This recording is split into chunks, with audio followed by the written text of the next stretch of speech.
Hello, everybody. It's Rombo here, and it's another day. I spent most of it giving a golf lesson, and I miss out on certain big moves, but that's just the way it is. You got to roll with the punches. Let's get going here. KATX. Again, we had that downward wedge. It broke out more, just kind of consolidated in this bigger wedge here, and I've been pounding the table on this as long as it stayed above the support to get in, around 0.26 or so. And it looks like we're starting to have a move. And the big thing is the 25 EMA now is starting to curl up, and we just crossed it. And then usually what happens, we get a retest. This could be it right here. Strong sign of some momentum maybe working its way up. What I said is at least probably, again, old man, dark room, upstairs looking at 3 monitors. But it looks like the flow of it is going to be coming up to hit the downward resistance trend line. When, where, who knows? Looks like the end of July. So that's what I have with KATX. IQST, I just about wrote it off here, but man, it's too close to the end of the wedge here to really have it be predictable. The most important thing is the downtrend line. I always tell you guys, wait for it to break the downtrend, and then wait for a higher high, higher low. So it's trying to recapture it. Put in a hammer here though, which is usually not a good sign. So might take this one off the list. But I'll have it on my watch list. I've got this where it says crosses. That's an alarm. See, so I don't have to babysit this. I just have. That's the thing about Thinkorswim.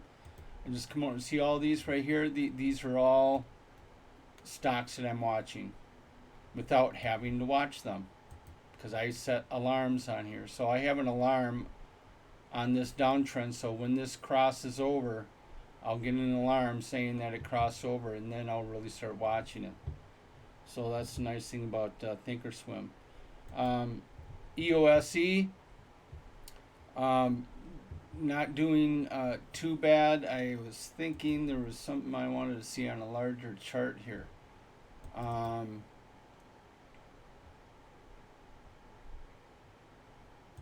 Could be starting to see some kind of a bull right here with EOSE. Now this is on the weekly chart, so it got up to here. Now it's coming down. It could finish Friday, right here, have a big topping tail, and that'd be a sign of a downtrend. But I did get a buy signal on here, and what I like the most about it is the lowest candle on the chart also has the money line on it. That's usually a good sign. So we'll want to keep an eye out on EOSE. If you're not in it yet, this would have been a good day to get in because it broke this resistance right here. It's going to meet some up and downs probably right here, working its way up and maybe getting past that resistance at 489. So that's looking quite good right now also. Now here's where I decided to go golfing. So OWUV, One World Universe. I hated saying this back here, and now I'm doing it again. I'm just going to call it One World. All right. Beautiful, beautiful play. Got above all this resistance right here. Really, technically, though, we're really still in consolidation. 0.1379 is going to be something to where when I see it break that, and then have a retest, it might get up to 2268, then have a retest, and then once it starts kicking back up, then that would be the next time I'm going to get in. And you say, well, Ron, why don't you get in right now? It's lower than this retest area right here, because this might be the very end of it. All right, you got to plan things out. It's right in this area right here, this resistance. So it could, this could top out at 13, what I said before, 1379, and then that's the end of it, and it just goes back down. Just like, okay, here we go, we're going to the moon. Nope. Okay, we're going to the moon. You don't know. I follow the flow and I follow the plan. If I would have saw this right here, I probably see it's a plan. I would have gotten in at point 0.5, at point 0.5. I would have gotten in, even 0.49. Right, there's the resistance right there, 0.507. Right when it broke that momentum play, boom, easy. Okay, well, right now it's not easy. You're butting up against resistance right here with this consolidation area where this is at right now. So it's not that easy. If you're in it, just keep watching it and see what happens. If I'd have a stop at 0.836. And see what happens to it. If it breaks that again, it could be on a really nice run. That's what I have with OWUV. GNLN, some of the guys are still wanting to take a look at this. Big down candle here. And then that was the highest value, and it finished under the anchored VWAP. With the most volume, I call it the money line. So it has to break this. Right now it's at 0.208, so if it doesn't break that, it's probably still going on a downtrend. Very disappointing. Really big divergence here, and then nothing. Now maybe it's just stewing a little bit, and then it will come up. But yeah, this bump right here was from this divergence. This bump right here was from this divergence. That one wasn't that big either. So this could have just been really, a big dud. But overall, I like what I see. It's just a nice sloping downward, type of move. Even on the 3-year weekly, this was the lowest candle. I would really like to see the money line down here with the highest. With the anchored VWAP at the highest volume, but it's not on there. Boy, I don't even see it on the chart. Oh, that's interesting. So this, if you're in it, around, 18, 19, 20, it's probably worth holding on to. INTK, down 8% today. Had this nice strong up straight. This started, technically it was up here and then it came down. So finished, on the 5-day 50-minute.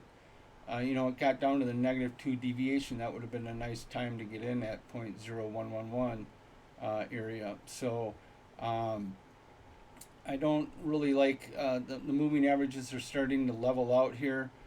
Which usually means consolidation, so you might have an up day, down day. The money line is still above the money line and the IPO anchor VWAP, so INTK is holding its own right now. EMGE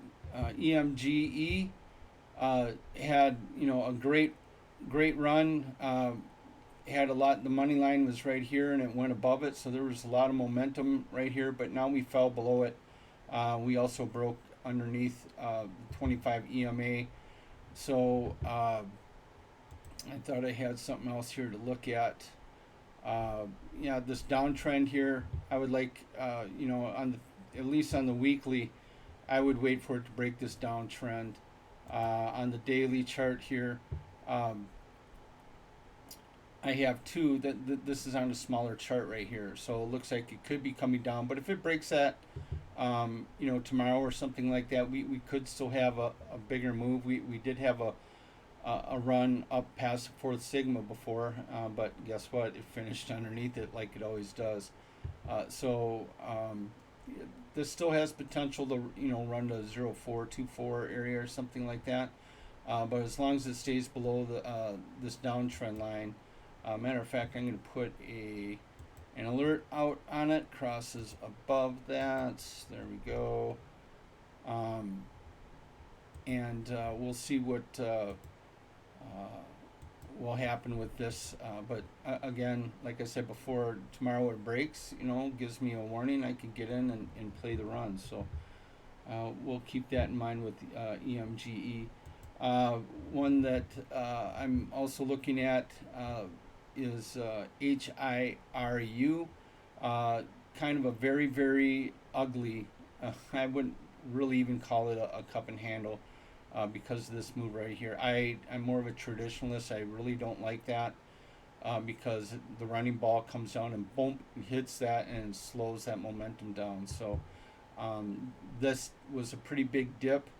From here, usually on a cup and handle, you don't want it to see it go underneath 30%. This dip down below 50.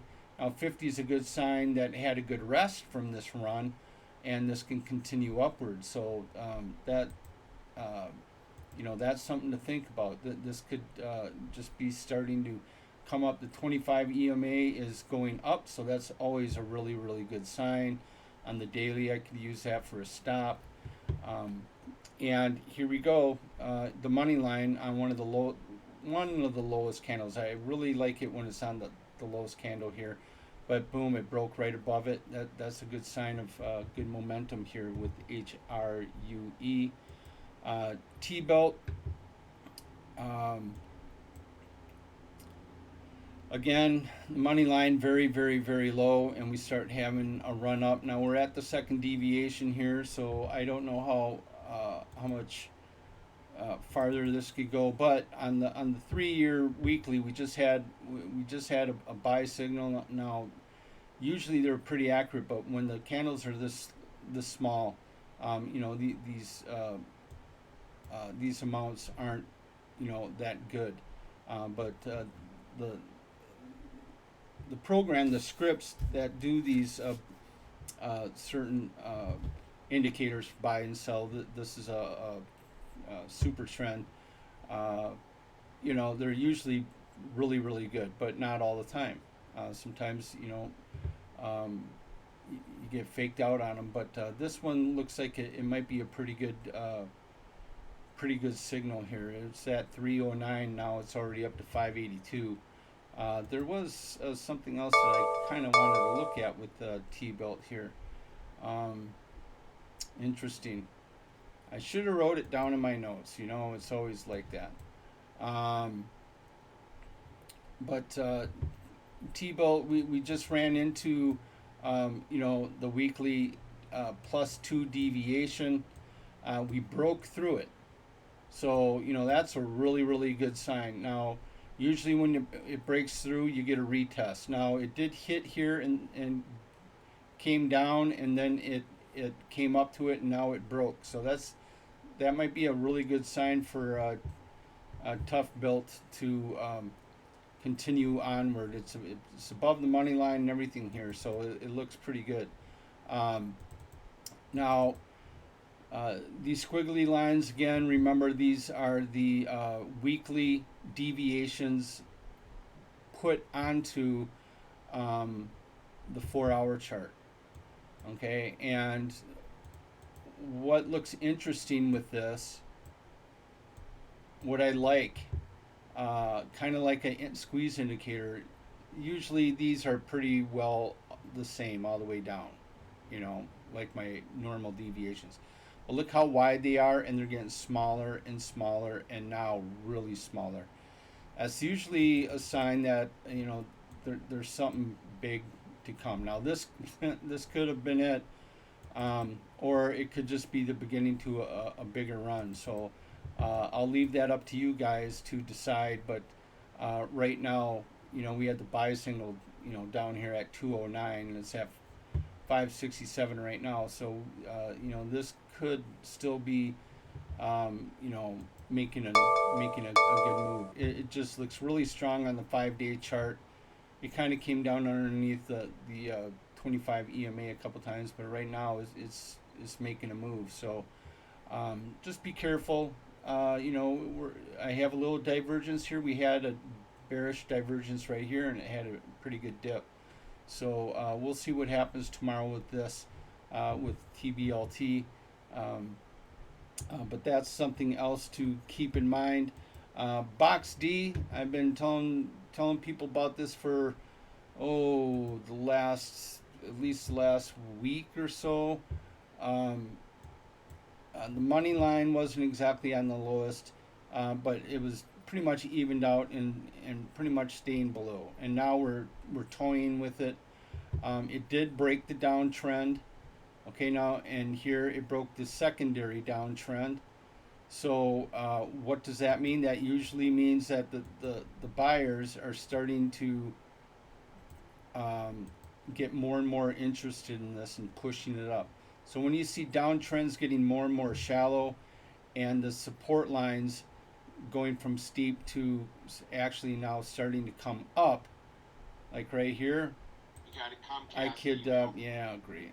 Okay, so I would put my downtrend right here, change that to green because it's support. That's just the way I do things.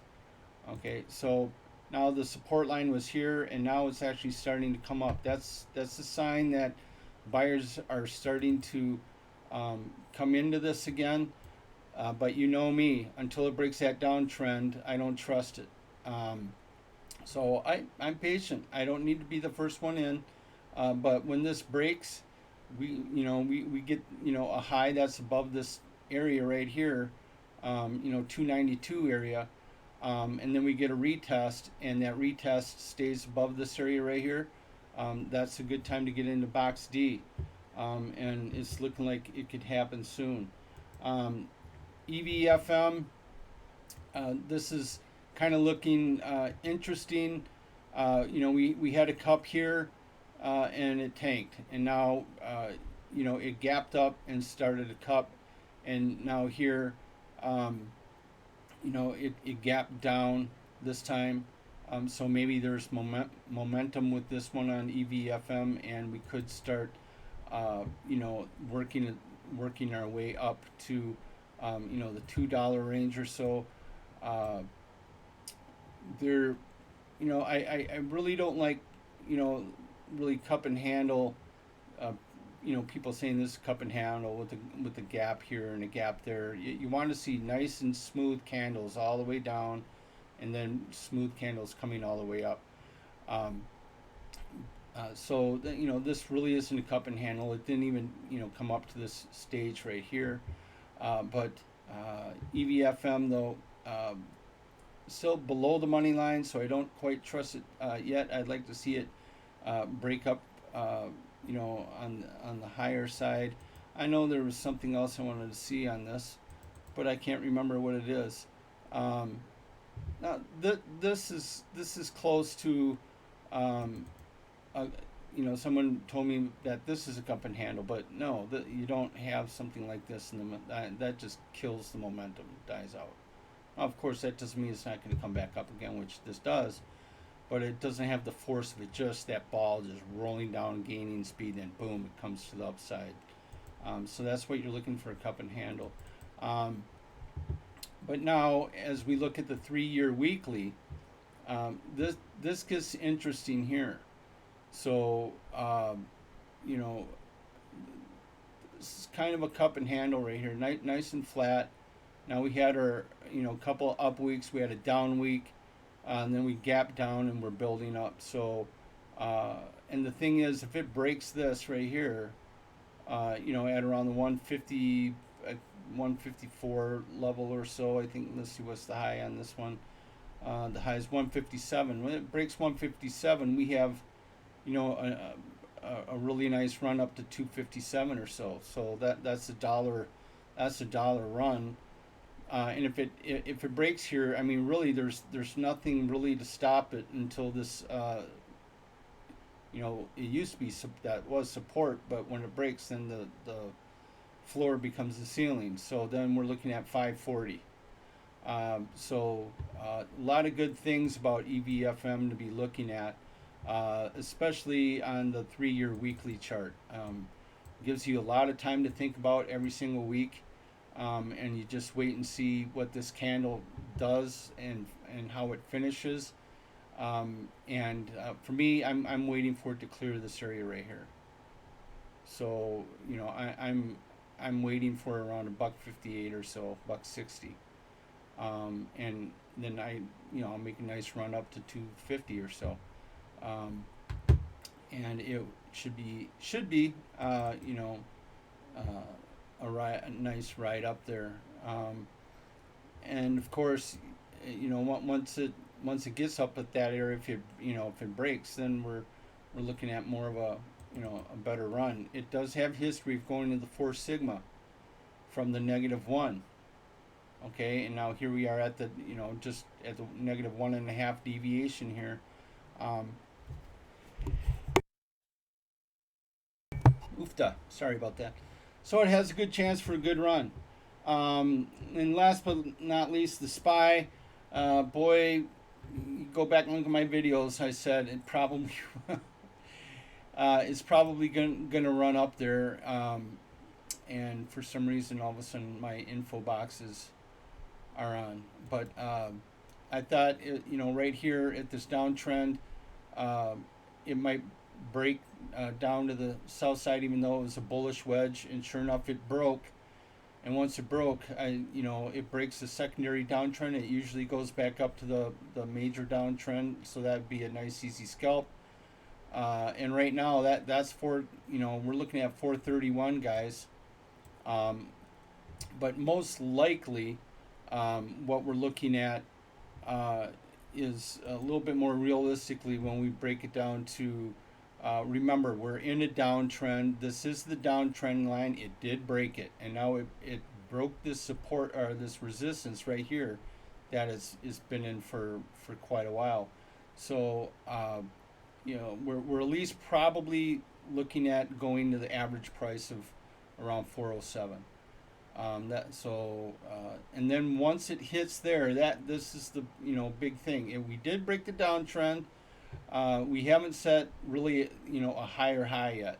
Here's the higher high, 417. So I'm bullish on it right now. We're staying above this really nice uptrend here, so it's looking really, really strong. But this falling H pattern, boom, boom, this just might be a bigger H before it hammers down.